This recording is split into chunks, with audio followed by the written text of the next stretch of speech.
రాత్రి నుండి కురుస్తున్న వర్షాలకు ప్రజలందరూ అప్రమత్తంగా ఉండాలని, అలాగే నీళ్లు ఫ్లో ఎక్కువై ఇట్లా బ్రిడ్జిల మీదకి వచ్చినప్పుడు తీసుకోవాల్సిన చర్యల మీద జిల్లా కలెక్టర్ గారు, రాష్ట్ర ప్రభుత్వం ఆదేశాల ప్రకారం మేము ముందస్తుగా చర్యలు చేపట్టడానికి మండలంలో ఉన్న ఇట్లా లోతట్టు ప్రాంతాలను, బ్రిడ్జిలను విజిట్ చేస్తున్నాము.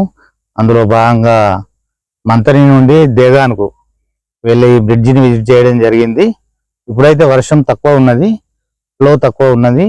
ఏదైనా అంటే ఫ్లో పెరిగి ఇబ్బందికర పరిస్థితులు వస్తే వాటిని ఎదుర్కోవడానికి మా సిబ్బంది అంతా కూడా సిద్ధంగా ఉన్నది. Thank you. ఆరుమూరు మండల ప్రజలకు నమస్కారం.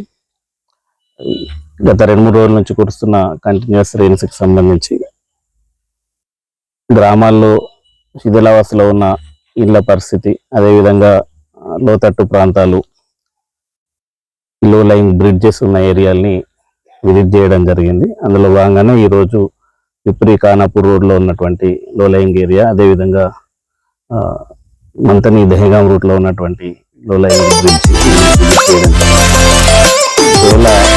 వాటర్ ఫ్లో ఎక్కువ వచ్చి ఓవర్ఫ్లో తగ్గుతున్నప్పుడు ఈ రోడ్స్ని బ్లాక్ చేయడం జరుగుతుంది.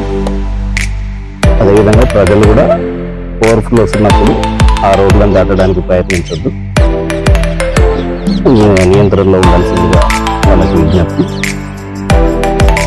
ఆరుమూరు మండల ఎంపీడీఓ గారు, ఎంపీఓ గారు, అదేవిధంగా అన్ని గ్రామాల సెక్రటరీలు ఈ వర్క్లో ఉన్నారు. వాళ్ళకి సహకరించాలి. ఏదైనా సమాచారం ఉన్నా కూడా వెంటనే ఇబ్బంది గ్రామ స్థాయిలో సెక్రటరీలకు తెలియజేస్తే వారు అవసరమైన సహాయాన్ని అందించడానికి రెడీగా